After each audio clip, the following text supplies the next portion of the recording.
हरिओम प्रिय दर्शकों, यदि आपकी मकर राशि या मकर लग्न है तो इस वीडियो को बहुत ध्यान से देखिएगा, समझिएगा, क्योंकि ये जो वीडियो है ये आपके लिए बहुत विशेष है।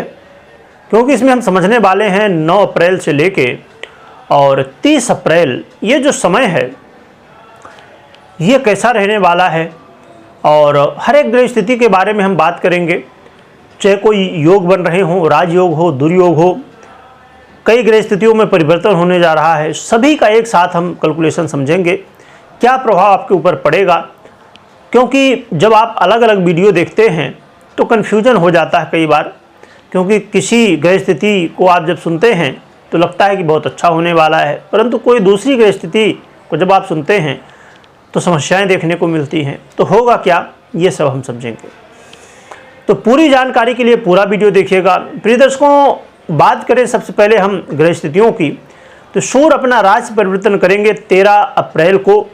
ये अपनी उच्च की राशि मेष राशि में गोचर करना प्रारंभ करेंगे, और मंगल भी 23 अप्रैल को राशि परिवर्तन करने जा रहे हैं, और ये देवगुरु बृहस्पति की साधारण राशि मीन राशि में गोचर करना प्रारंभ करेंगे। और बुध भी 9 अप्रैल को ही अपना राशि परिवर्तन करने जा रहे हैं, ये भी मीन राशि में गोचर करना प्रारंभ करेंगे। शुक्र की बात करें तो शुक्र 24 अप्रैल को अपना राशि परिवर्तन करेंगे, मेष राशि में गोचर करना प्रारंभ करेंगे, परंतु 24 अप्रैल तक मीन राशि में ही गोचर कर रहे हैं। तो देखा जाए तो ये ग्रह स्थितियों में जो परिवर्तन है इससे कुछ योग भी बनेंगे। आइए उनको भी समझ लेते हैं, जिससे आगे हमको फलादेश समझने में काफ़ी ज़्यादा आसानी होगी। बात करें तो सबसे महत्वपूर्ण एक योग बनने जा रहा है, जो कि राज लक्षण योग और वैभव योग बनने जा रहा है।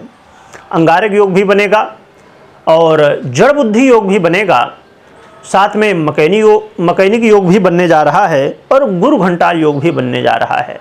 तो ये कुछ राजयोग और कुछ दुर्योग बन रहे हैं प्रिय दर्शकों। इनका सबका परिणाम आइए जानते हैं क्या मिलेगा आपको। तो यदि हम शुभ परिणामों की बात करें प्रिय दर्शकों, तो आपके करियर में अब काफ़ी ज़्यादा बदलाव की स्थिति देखने को मिल सकती है। करियर में यदि आप बहुत ज़्यादा परेशान थे, करियर को लेकर चिंतित थे, तो करियर में अब कहीं ना कहीं आपको लाभ मिलेगा। अब लाभ हो सकता है कि सैलरी के रूप में मिल जाए, कि सैलरी बढ़ जाए, या आप प्रमोशन चाहते थे, या आप चेंज करना चाहते थे, या किसी भी तरह की स्थितियों में आप चाहते थे कि सुधार हो, तो अब किस तरह हो सकता है ये आपकी इच्छाओं के ऊपर भी डिपेंड करेगा, और पर्सनली आपकी जन्म कुंडली के ऊपर भी डिपेंड करेगा। तो आपके करियर में बदलाव होने की पूरी स्थितियां दिख रही हैं। अब प्रिय दर्शकों, इसके अलावा देखा जाए तो आपके मान सम्मान में बढ़ोतरी होने वाली है। मान सम्मान में देखा जाएगा कि जहां तक अभी तक लोग आपको नीचा दिखाने की कोशिश कर रहे थे, वहीं अब आपका सपोर्ट कर रहे हैं। इसके अलावा प्रिय दर्शकों, आप यदि इस बात से परेशान थे कि संतान के लिए बहुत ज़्यादा प्रयास कर रहे हैं, परंतु संतान की प्राप्ति नहीं हो रही है, तो ये समय होगा जिस समय आप संतान की प्राप्ति के लिए प्रयास कर सकते हैं। और जो लोग इन्वेस्ट करते हैं कहीं भी, तो इन्वेस्ट अब देखा जाए तो शेयर मार्केट हो गया, अन्यत्र जहाँ भी आप इन्वेस्ट करते हैं, तो यहाँ पर आपको अब देखा जाए कि अब कुछ लोग तो ऐसे होते हैं शेयर मार्केट में कि एक बार इन्वेस्ट कर दिए और भूल गए लॉन्ग टर्म के लिए, परंतु कुछ लोग ऐसे होते हैं जो ट्रेडिंग करते हैं, तो वो हर दिन इन्वेस्ट करते हैं। तो उनके लिए या कैसे भी इन्वेस्ट करते हैं, तो सबसे महत्वपूर्ण है कि आपने गोचर का सुना फलादेश, परंतु आप पर्सनली कुंडली की महादशा, अंतर्दशा, प्रत्यंतर दशा, सूक्ष्म दशा, और यदि ट्रेडिंग करते हैं तो प्राण दशा तक भी आपको जाना चाहिए, और फिर समझना चाहिए कि हाँ क्या कैसा है। तो क्योंकि अब देखा जाए कि जैसे आपने देख लिया महादशा, परंतु प्राण दशा में कोई स्थिति जो है ऐसी बन रही है ग्रह की, जो चल रही है प्राण दशा, वो आपके सपोर्ट में नहीं है क्षमा करिएगा।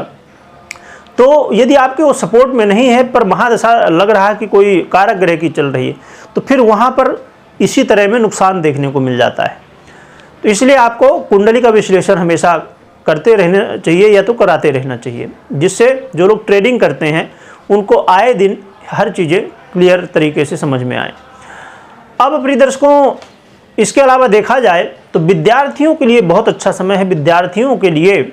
और ख़ासकर देखा जाए तो जो लोग इस समय एग्ज़ाम दे रहे हैं उनके लिए तो और भी अच्छा है कि एग्ज़ाम के समय अगर स्थितियाँ आपको सपोर्ट कर रही हैं तो आपको काफ़ी ज़्यादा यहाँ पर अनुकूल स्थिति देखने को मिल सकती है। या तो एडमिशन वगैरह करा रहे हैं तो वहाँ पर भी आपको अच्छे फल मिल सकते हैं।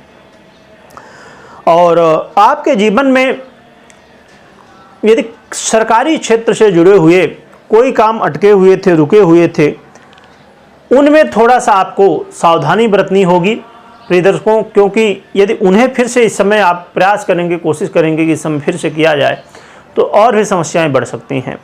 इसके अलावा आपको सावधानी के रूप में प्रिय दर्शकों बहुत महत्वपूर्ण बात है कि आप कर्म करिए।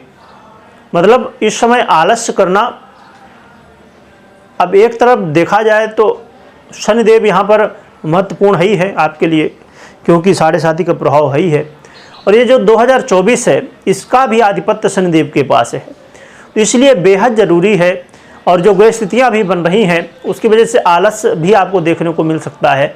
इसलिए आपको यहाँ पर इस बात का ध्यान रखना होगा कि आप आलस्य ना करें, इसमें कर्म करें। बिल्कुल भाग्य के भरोसे बिल्कुल भी आपको बैठना नहीं चाहिए। और कर्ज बिल्कुल लेन देन ना करें, कर्ज की स्थिति से बचें, ना तो देना है ना तो लेना है। और यदि पहले से आपने कर्ज लेके रखा है उसके लिए थोड़ा प्रयास कर सकते हैं, परंतु इस समय संभावनाएं थोड़ी कम ही दिख रही हैं। और इसके अलावा महत्वपूर्ण एक और भी बात होगी कि अपने स्वास्थ्य का आपको ध्यान रखना होगा और किसी से वाद विवाद नहीं करना है, किसी से लड़ाई झगड़ा नहीं करना है, क्योंकि इस समय यदि आप वाद विवाद में पड़ेंगे तो संभव है आपकी हार हो सकती है और सामने वाला जीत सकता है। तो आपको वाद विवाद इन सब चीज़ों से बहुत बच के रहना चाहिए। और इसके अलावा देखा जाए तो प्रिय दर्शकों और भी एक महत्वपूर्ण बात है कि जो भी काम करिए तो ठीक है, कोई भी हम काम कर रहे हैं वहाँ पर हम मेहनत करते हैं पूरे जोश के साथ, परंतु जोश के साथ इस समय होश बहुत ज़रूरी होगा। किसी को कुछ बोल रहे हैं, कुछ निर्णय ले रहे हैं, कुछ भी कर रहे हैं, तो वहाँ पर बहुत सोच समझ के आपको काम करना बहुत ज़रूरी होगा। तो इन बातों का ध्यान रखिए और ये लाभ आपको मिल सकते हैं। और उपाय की बात की जाए तो हनुमान जी की आराधना आप कर रहे हैं उसी को करते रहिए। बस आराधना को थोड़ा डबल कर दीजिए, 1 पाठ की जगह 2 पाठ कर दीजिए। और अलग से बात की जाए तो आप माँ लक्ष्मी के जो भी मंत्र आपसे बनते हों, जैसे ओम श्री महालक्ष्मी नमः या अन्य मंत्र जो भी बनते हों, तो उनका आप कम से कम 1 माला ज़्यादा से ज़्यादा जितना जप सकें उतना ही अच्छा है, जिससे आपको और भी भगवान की कृपा, माता की कृपा प्राप्त होगी और आपके जीवन में जो समस्याएं हैं तो वो दूर होंगी। कमेंट में जय माँ लक्ष्मी लिखिएगा और लिखने के साथ स्मरण करिएगा, बोलिएगा। वीडियो देखने के लिए बहुत बहुत धन्यवाद।